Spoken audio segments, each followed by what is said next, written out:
It's a great pleasure and honor to address such a distinguished audience. Usually people come here to make lectures. Let me change these rules, and probably I'll give a very short introduction. It's much more important for me to listen to your advices and to listen to your questions, and I am ready to answer any questions you'll raise. This is a very dramatic time for my country. And what's going on was absolutely and entirely unpredictable for me and unacceptable for the world. With no reason, with no grounds, our partner in the past, but I still believe that this country would be a partner in the future, started an incursion into the Ukrainian territory, started to invade an independent and sovereign country. My country is facing both military and economic challenges. We still believe that there is an option to tackle this military crisis with the political and diplomatic tools. As time is going and clock is ticking, these chances are not as big as were, for example, last week. But these options, these tools are still on the table. We urge Russian Federation immediately to pull back its forces to barracks and to start real talks and negotiations.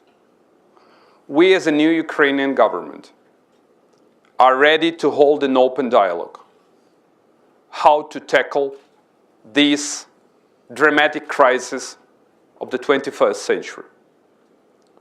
And this is not the crisis just between Ukraine and Russia. It's worse. This is the global crisis. As in case if Russia moves further, this would definitely undermine the entire global security. And I am wondering about the goals of Russia. To draw the new lines, to revise the outcomes of the Second World War, to restore the Soviet Union, or to preserve peace and stability in the region, and to stick to its international obligations. On behalf of the Ukrainian government, I would like to underline that we adhere to all international, multilateral, and bilateral obligations, including the Russian Black Sea Deployment Treaty.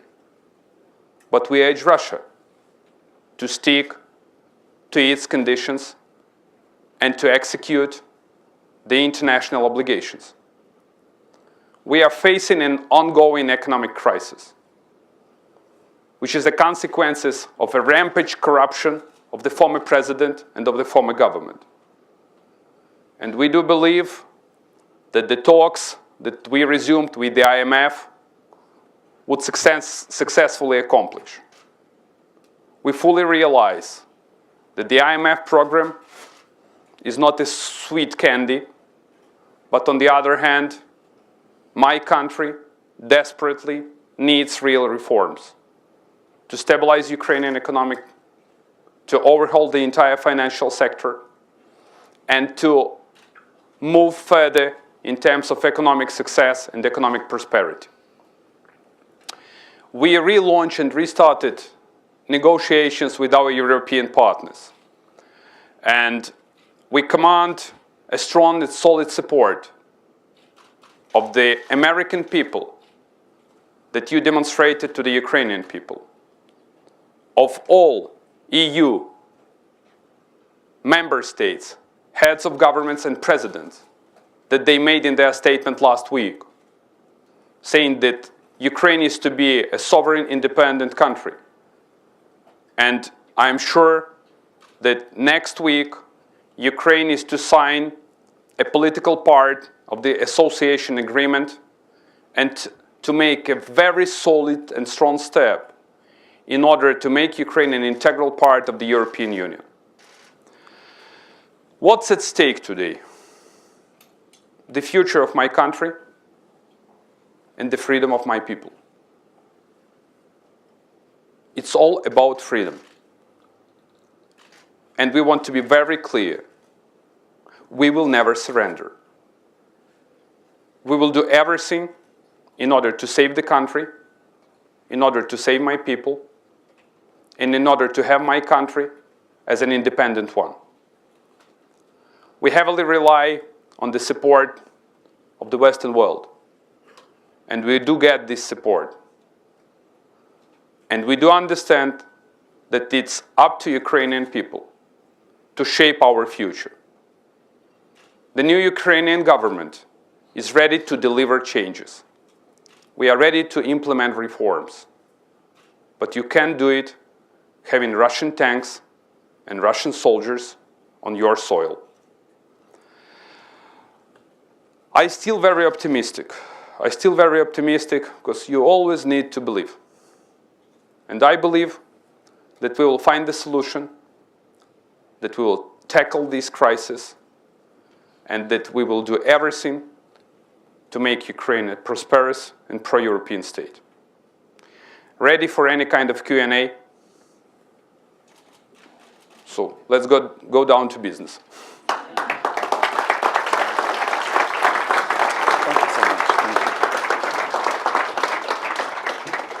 Mr. Prime Minister, thank you so much for those remarks. I'm Damon Wilson, Executive Vice President here at the Atlantic Council. I want to reiterate Fred Kemp's welcome to you, Mr. Prime Minister, and to all of our guests. Thank you for those remarks. It's all about freedom. Ukraine will never surrender, and an inordinate sense of optimism in this time of challenge. I want to get our conversation started with a few questions, then we'll turn to the audience. You've just come here from the White House. Many of us were watching sort of in real time as you were sitting there with President Obama in the Oval Office, getting a very strong statement of support from the United States. Simply your visit here on the eve of the vote in Crimea is that symbol of support. These have been private conversations, of course, but what can you tell us? What were you seeking on your visit to Washington? How have your talks gone? Do you feel comfortable that the United States and the European Union are now prepared to act in concrete terms in support of Ukraine? I will try to tell everything I can. It was very open and frank discussion. And we avoided, all this diplomatic language. We appreciate the support that the American people and the US president and the US government and this bipartisan support that you demonstrated. And it's great to have the EU and the US speaking in one voice, speaking in a single voice. I see that the Western world is determined to preserve Ukraine's integrity and to preserve Ukraine's independence. What we already got a package of financial aid. It's on the table. Both from we need to accomplish the IMF deal, but the key factor is that the United States already announced $1 billion of guarantees for the stabilization of Ukrainian economy. And we got very strong statements of the European Union, of the United States, saying that they will do whatever they can to support the Ukrainian people and actually to protect Ukraine. I'm satisfied with the way the US and the EU helps us to handle this crisis. So, Mr. Prime Minister, if I may, you said in your remarks that you would never surrender. Ukraine would never surrender. As we've heard, in many regards, the strategy that you had on the Maidan has become a strategy for Ukraine today in this crisis. How do you see this playing out? What is Ukraine's strategy? In your remarks, you said you follow this peaceful diplomatic process, but that it's not inevitable that that can continue. Help us understand what you're thinking in terms of Ukraine's strategy in this crisis. Much will depend on the strategy of Russia. much will depend on the personal vision and stance of President Putin. I would like to reiterate that we still want to have a free, equal, and partnership relations with Russia. And you can do it having a military incursion. We do not consider a military option as the best option how to fix this crisis. No. In the new globalized world, we need to find out the better off-ramp strategies. And I still insist on political and diplomatic tools.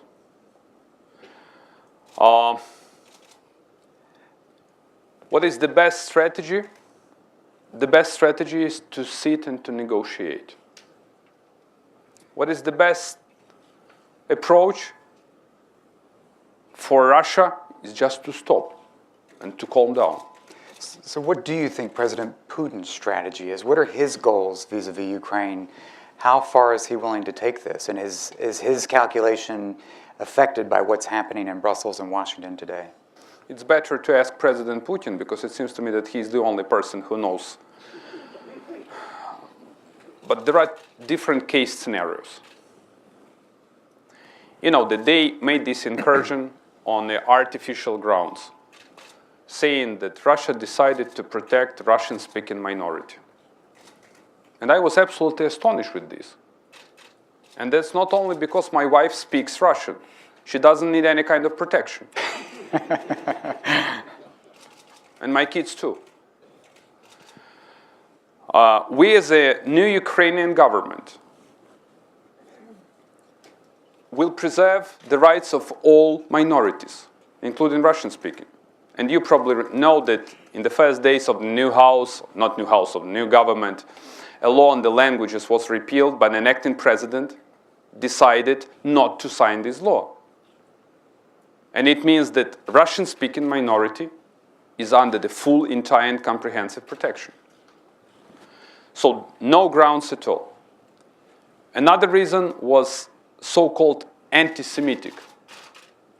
Probably President Putin doesn't know that this is the first government where a deputy prime minister represents the Jewish community. Then President Putin said some stuff about fascists, protesters. No evidence at all. And we are the government who will fight with anyone who proclaims something that resembles fascists or Nazis.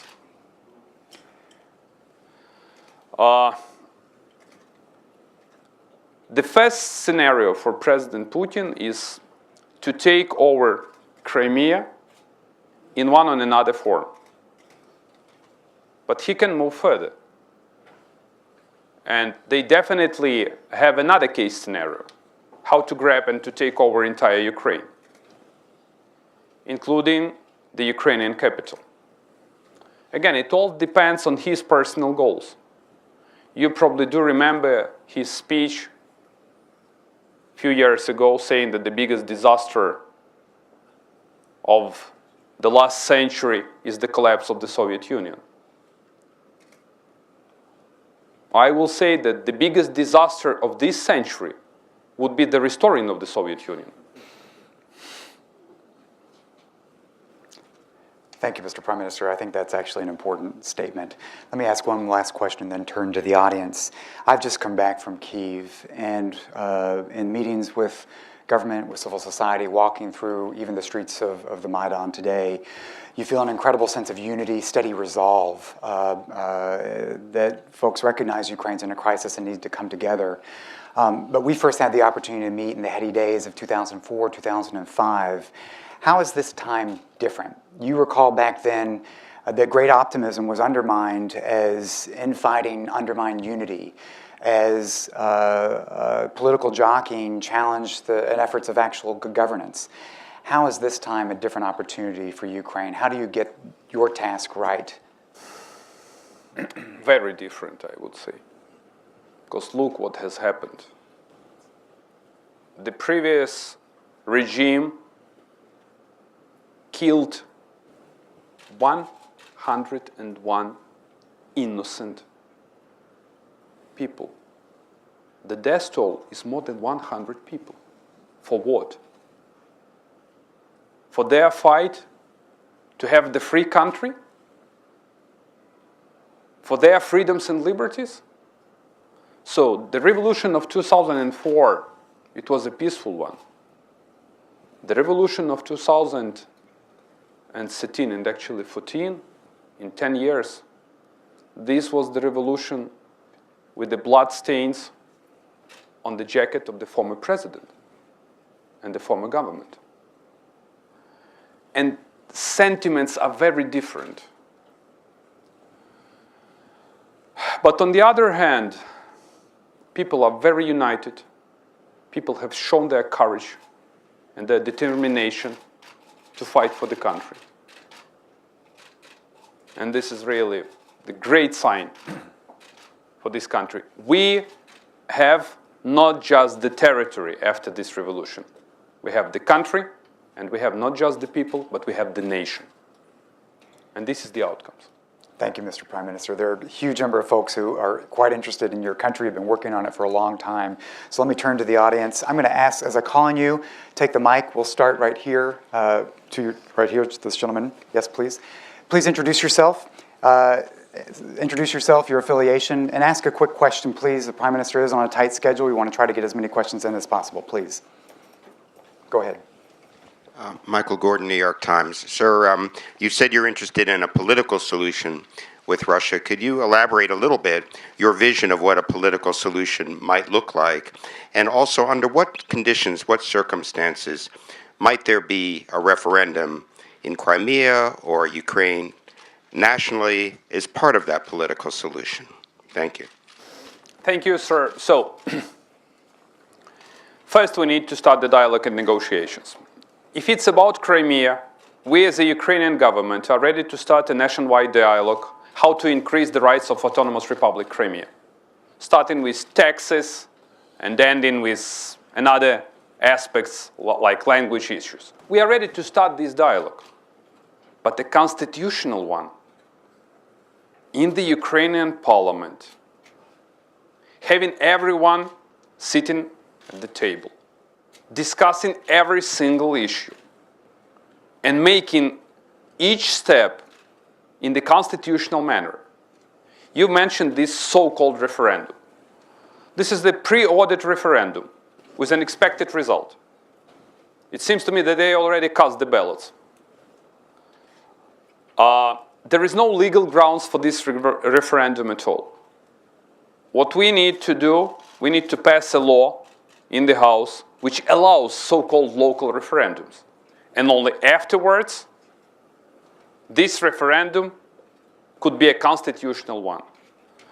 But my message is very clear. This is illegitimate, unconstitutional referendum.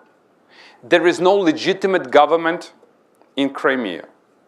There are some folks who get the support of 18,000 Russian soldiers and who seized unconstitutionally and grabbed the power in Crimea. Mr. Prime Minister, let me pick up two questions right here. This woman and then Harlan Ullman next, please. Thank you so much. My name is Wei Xuejiao from China Central Television. Although you said it's unconstitutional, but as we know, the Crimea referendum is getting nearer. So how positive do you think by negotiation to solve this kind of problem, especially just within 4 days? And after you met Barack Obama and John Kerry today, what's the most difficulty thing here in solving Ukraine crisis? Thank you. Why don't I pick up the second question right next to her so you can take both of these. Prime Minister, I'm Harlan Ullman at the Atlantic Council. Thank you for your stirring remarks. I want to fast forward a bit. If Putin does not withdraw from Crimea and indeed moves westward, this could easily make Crimea into his Afghanistan. Could you just comment on the prospects of an insurgency? There are already reports of jihadis moving to Crimea. That's what we want to avoid. And just take into consideration that Crimea is a heavily and highly populated area, including Crimean Tatars. And this could raise an ethnic question too. That's the reason why Ukrainian government is very cautious and prudent. They tried to provoke us a number of times. And when Russian Duma allowed the Russian president to use military force on the Ukrainian territory, they expected us to do the same, to impose a martial law and to start a military operation. We do understand the ratio in the military strengths between Ukraine and Russia. I can, for example, give you the numbers of aircraft facilities, 1 to 98, excluding the nuclear aspect. So I would like to reiterate again, we need to do everything we can. I mean, if everyone in the world who wants to preserve peace and stability in order to avoid the bloodshed. Because if it starts, there will be no end. All right, if I might turn to Nadia. Let me turn to the next question here. But please, over here, microphone. And then we'll pick up David Kramer right here in the front. You can ask the second one. Nadia McConnell, U.S.-Ukraine Foundation. Mr. Prime Minister, how confident can the people of Ukraine and your government be that the Western support that is being promised, including economic sanctions, will actually be realized? History of assurances to Ukraine is not very encouraging, and I will only cite one. No international pledging conference for Chernobyl met its goal. Thanks. And perhaps we'll pick up David's here as well. Mr. Prime Minister, a warm welcome to you here in Washington. And introduce yourself. Sorry, David Kramer with Freedom House. Dealing with Russian occupation of your territory is an urgent crisis. Trying to fix the economy is an urgent crisis. But in a little more than 2 months, presidential elections are scheduled. There are reports, rumors of postponing those elections. How confident are you that Ukraine will be ready to hold elections on the 25th? And how ready will it be to have credible elections that everyone can recognize? Thank you. Thank you, David. Starting with the first question, it's not just about Ukraine, what I already mentioned. It's about the global security. Because let me remind you that in 1994, a Budapest memorandum emerged, where signatories guaranteed an independence and territorial integrity for the Ukrainian state. And look what has happened. We abandoned our nuclear weapon, right? We did it. We executed this memorandum. And today, we ask for the protection.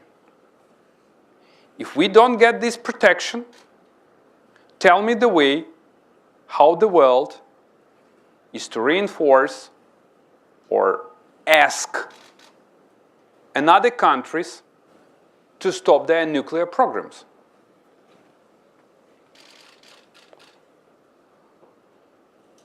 It's impossible to convince, in this case, someone to halt nuclear proliferation programs. This is the global problem. And it's up to all of us to fix it. David, on the elections, on the presidential elections, elections are scheduled at the 25th of March. And, May. And we are ready to hold free and fair elections. We do understand that a number of folks will do everything in order to undermine these elections, to stop them, to postpone, to delay, to have another kind of mess and uncertainty in my country. But we launched this. The Central Election Commission is working in its schedule.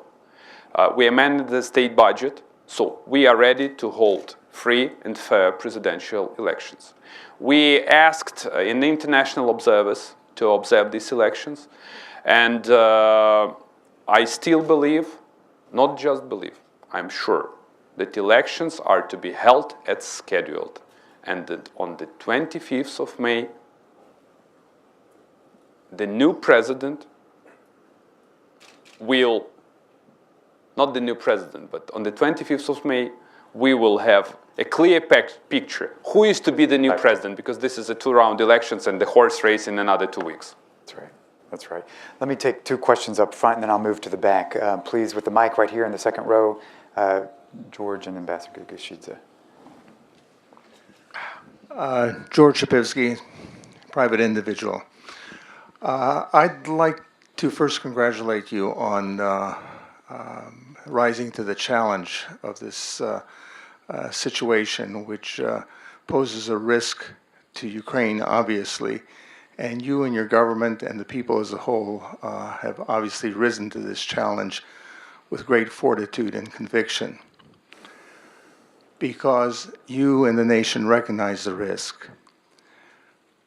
My question is, does the rest of the world, in your estimation, also recognize that the risk? That this is not just a risk to Ukraine, but it's a risk really to the stable world order. It's a risk that forebodes the possibility of a new wave of aggression that spreads not just in Eastern Europe, but throughout the globe. And in your estimation, in dealing with this problem, do you feel that the international community sufficiently recognizes what's at stake? Thank you. Just pass the mic down. We'll take Ambassador Gashidze on this one as well, please. Thank you.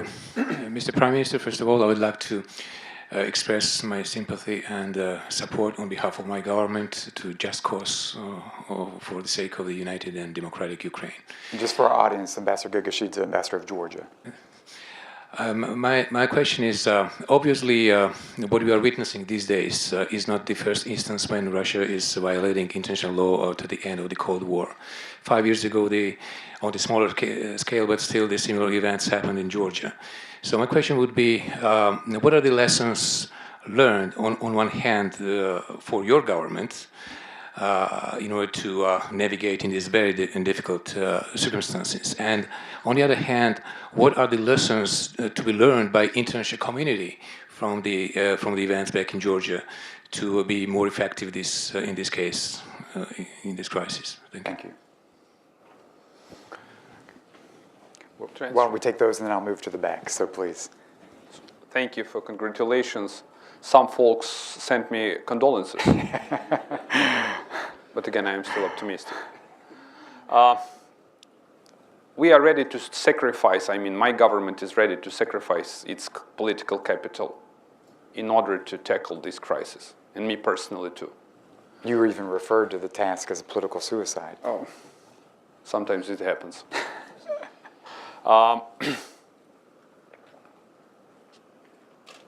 So let me put it this way.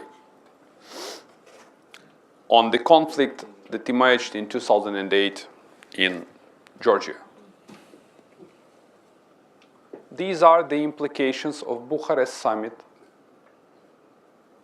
holding NATO. Map. If you don't have map,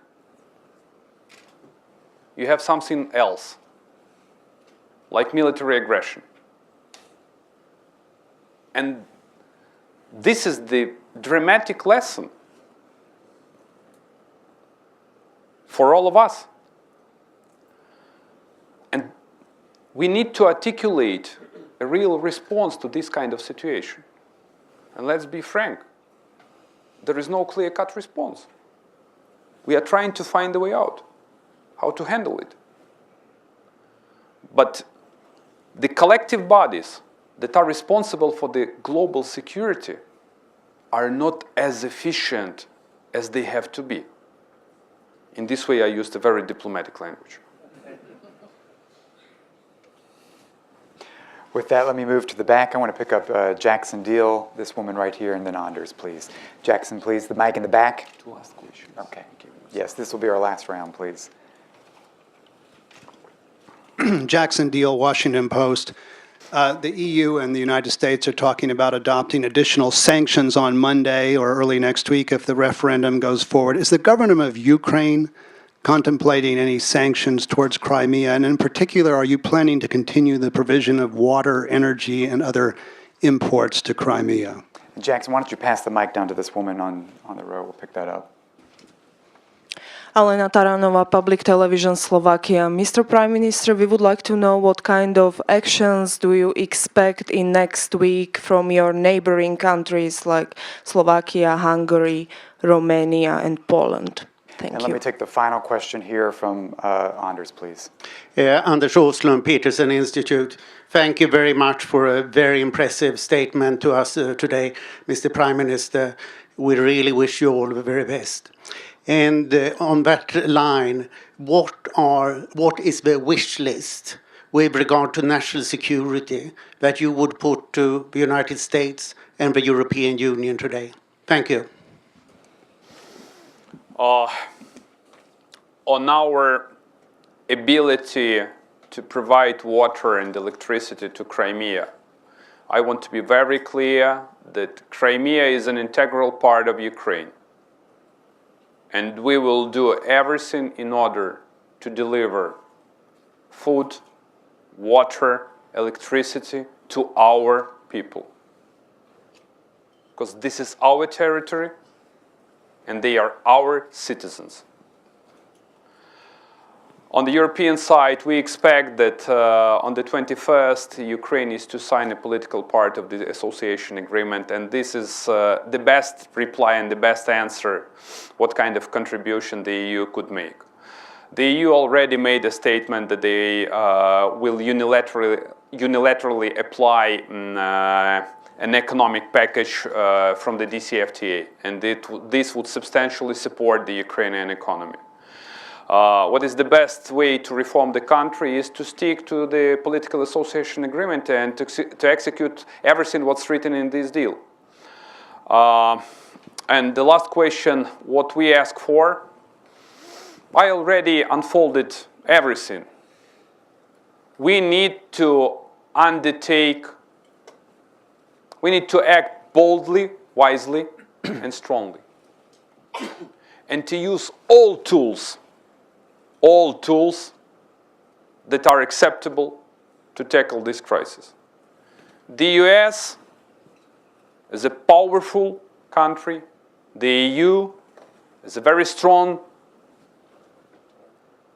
unity and can and will, I believe, do everything to preserve Ukrainian independence. I would be happy in case if Ukraine can handle this crisis solemnly. No. And again, I want to be open and frank.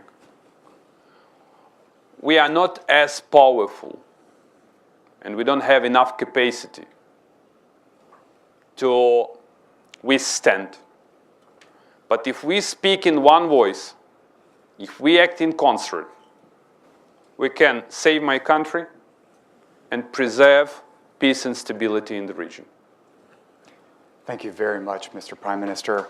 Please join me in thanking the Prime Minister for these remarks. That's fantastic. Really appreciate that. Thank you. Thank you. Thank you. Thank you so much.